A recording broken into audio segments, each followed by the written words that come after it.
मध्ये तुमच्या घरच्याच्या सुखामध्ये काही बदल? भरपूर भरपूर भरपूर. पहिले तर वेळेची बचत.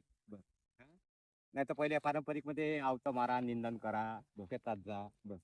नंतर आपल्याला हप्त्यातले एक दिवस जरी काम केलं आपण या क्षेत्रावर, बर. 2 माणसांनी हप्त्यातले एक दिवस हो. 5 एकर क्षेत्रावर, तरी पूर्ण टोटल होऊन जाते. आणि आपण फ्रीच आहोत. महिन्यातले आपल्याला पण 4 दिवस द्यायचे या शेतीला फक्त 5 एकराला. बाकी आपण टोटल फ्रीच आहोत. आणि तणनाशक मारायचं आणि तुमच्या टोकन यंत्राने टोकन करायचं. बस संपला विषय. संपला विषय. तर कीटकनाशक घ्यायचे 1-2 दिवस फवारणी तर घ्यावंच लागेल. फवारणी. बरं आता आणि विशेष म्हणजे माझ्या याच्यात रासायनिक खताची मात्रा कमी झाली आपली. मागल्या वर्षी मी माझ्या आता सेंद्रिय कर्बाचं प्रमाण या जमिनीमध्ये किती आहे? कारण की साधारण शेतकरी आता सेंद्रिय कर्बाविषयी माहिती घेतोय. सेंद्रिय कर्ब वाढला पाहिजे याविषयी प्रयत्नशील आहे. आणि या भाऊंचा सेंद्रिय कर्ब आपल्याकडे जो नाहीये तो आहे म्हणजे 0.75 म्हणजे हा मागच्या वर्षीचा कर्ब आहे. या वर्षीचा त्यांचा वाढलाच असेल.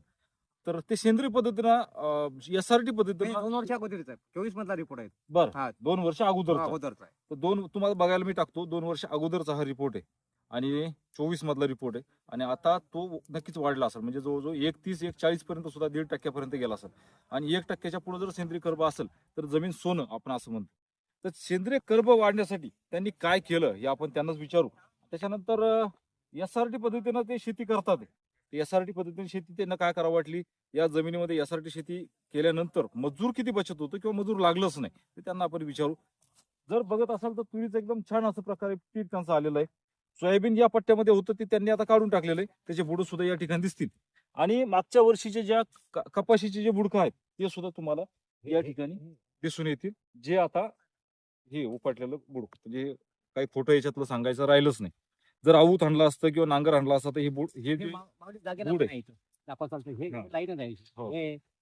हे बरोबर. हे तर हे जे बुड आहे हे बुड सरकीचे आहेत जे की जागेवर आहेत त्याच्यामुळे या जमिनीमध्ये कुठलंही काही आणलेलं ते आपल्याला लगेच कळतं. तर आपण त्यांची ओळख करून घेऊ. भाऊ रामराव राम राम. आपला एकदा परिचय करून द्या. मी संदीप नामदेवराव भागवत, मुक्काम पोस्ट कोल्हार, तालुका चिरपूर, जिल्हा अमरावती. माझा मोबाईल नंबर 9309230015.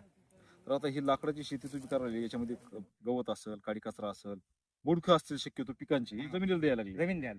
तर SRT शेती म्हणजे काय आणि SRT शेती तुम्हाला करावीशी का वाटली? तुमच्या जे काही उत्पन्न म्हणजे खर्च जो आहे तुमचा नांगट असेल तुमचा मुगडणी असेल तुमचा रोटा असेल तुमचा मजूर असेल हे सगळं बचत जाईल. तर याबद्दल जरा सांगा. सर मी यासाठी शेतीकडे असा वळलो या खर्चामुळेच वळलो. माझ्याकडे जोडी पण होती पण अंतर मशागत करू उन्हाळ्यात. त्यानंतर मला 2022 मध्ये मला दादाचा व्हिडिओ भेटला. माझा भरसावडे दादा APP माझाचा. बर. शेतीवर नागंडी करणे म्हणजे बा ते शेतीवर काय म्हणे ते अत्याचार. भूकंप केल्यासारखा. बरं. तेव्हा माझ्या शेतीला थोडंसं एकदम विचार झाला की मी वर्षातून 2दा एकदा नागंडी करणारा माणूस होतो. हो. तेव्हापासून मग मी त्यांचे व्हिडिओ पाहण्यात आले. 23 पर्यंत कंटिन्यू व्हिडिओ पाहिले बरं. आणि यासाठीकडे ओढलो. बरं. पहिल्याच वर्षी मी इथून एवढ्या क्षेत्रात मी एकटाच कास्तकार पहिले. बरं. डायरेक्ट माझ्याकडे 3 एकर शेती होती माझ्या हिश्श्याची. 3 एकर यासाठी करून टाकली. आमचे जे होते व्हिडिओ होते ग्रुप त्याच्या माध्यमातून कोणता प्लॉट पाहिला नाही काही नाही. बेड पाडले अगोदर. बेड पाडला अगोदर. रोटावेटर करून घेतलं, बेड पाडून घेतलं. तर बेड हा. पाडल्यानंतर कापूस किती बाय कितीवर लावलो तुम्ही अंतरावर? पहिल्या वर्षी मी याच्यात माडा सोयाबीन घेतलं 3 लाईनी प्रत्येक बेडवर. बरं. प्रत्येक बेडवर. बरं. त्याच्यानंतर चना घेतला. बरं. DBF पद्धतनं. नंतर त्याच्यानंतर मागच्या वर्षी कपाशी लावली. अतिसघन दाट लागवड होतं ना घनदाट दाळ पद्धत. बरं. एका बेडवर 2 लाईनी घेतल्या होत्या. एकरी 4 पाकिट. एकरी 4. 6 क्विंटल कापूस आला आपल्याला. आमच्या पाण्यामुळे खूप माल गळला. त्याच्यामुळे जास्त उत्पन्नात कमी आली. पण तरी समाधानी आहोत. कारण की आपला खर्च शून्य होता. तर या रानामध्ये आता ट्रॅक्टर आलं नाही हे किती 3 वर्ष झाली. 3 वर्ष झाले. ट्रॅक्टर नाही अजिबात नाही. ना जोडी नाही. त्याच्यामध्ये बैलाची मशागत पण नाही. हा बैलाची मशागत नाही आणि बाई पण नाही निंदाला. बरं. हा टोटल तणनाशक. बरं आता हे जे तणनाशक आणि बऱ्यापैकी म्हणतात ते शेतकरी की तणनाशक आणि गांडूळ मारतात किंवा मग जमीन निजूर होती.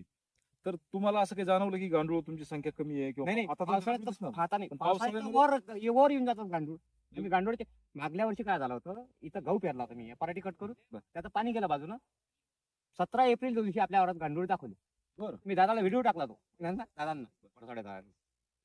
तर SRTचे जनक चंद्रशेखर भरसावळे दादा यांच्या मार्गदर्शनाखाली हे सगळं काही क्षेत्र आता SRT मध्ये झालेलं आहे आणि SRTचं यांचं बघून आजूबाजूचे सर्व शेतकरी बऱ्यापैकी येऊन या ठिकाणी आजूबाजूने शेजारी पाजारी सुद्धा इथे येऊन बघून आता त्याकडे वळलेले बरोबर ना.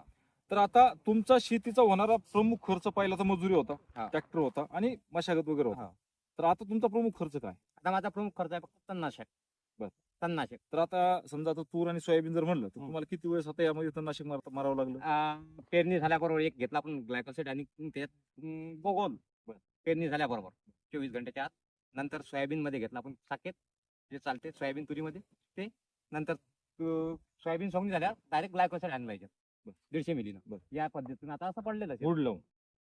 तणनाशक हे दुधारी तलवार आहे, ते स्वतः शेतकऱ्यांनीच मारावं, हवा बंद असताना मारावं, शक्यतो हुड लावून मारावं आणि काळजीनं मारावं. कारण की तुम्ही यातली टाकी या तणनाशकाची टाकी त्या पिकात जर वापरली तरी त्या पिकाला फटका बसतो. फटका बसतो. त्यामुळे तणनाशक वापरत असताना फार काळजीनं वापरा. भाऊ सांगत आहेत कारण की त्यांचा 3 वर्षाचा अनुभव आहे, ते आता त्यात रुळलेले. पण तुम्ही जर नवीन असाल तर काळजीपूर्वकच वापरा, नाही तर मग पिकाला धोका पोहोचतो. बरं, तुम्ही अगोदर सांगितलं की यात गोल सुद्धा तुम्ही मारला. हा. तर शक्यतो गोल हे कांद्याला मारले जातात. नाही हे काड्या वारात जेव्हा पेरणीच्या अगोदर. पेरणीच्या अगोदर त्या राऊंड अप मध्ये मिक्सचर. बरं, किती दिवस अगोदर पेरणीच्या दाणे टाकायच्या? धान्य टाकायचे नाही, पेरणी केली त्याच्याच मागे 24 घंटे नंतर त्याची फवारणी केली त्या गोलचा काय फरक काळ्या मातीसाठी. याला झाला नाही का? नाही याला झाला नाही. बीज नाशक बीजनाशक म्हणून काम पण केलं. त्याचं मग सोयाबीनचं आणि तुरीचं बीज मिळलं नाही का? नाही हे काय तर उगो नाही आपल्याला. किती ml ने वापरलं हे काय मी 6-7 ml वापरलं भीती एका टाकीला? एका टाकीला. त्याचा परिणाम चांगला जाणवला. हा. बस. तर आता हा त्यांचा प्रयोग आहे. हे तुम्ही असं म्हणजे तुम्ही स्वतः यांनी सांगितलं पण तुम्ही करू नका. नाही. तुम्ही थोड्या प्रमाणात करा आणि नंतर वापरा. ते जरी सांगत असतील तर मी हे तुम्हाला सांगणार नाही.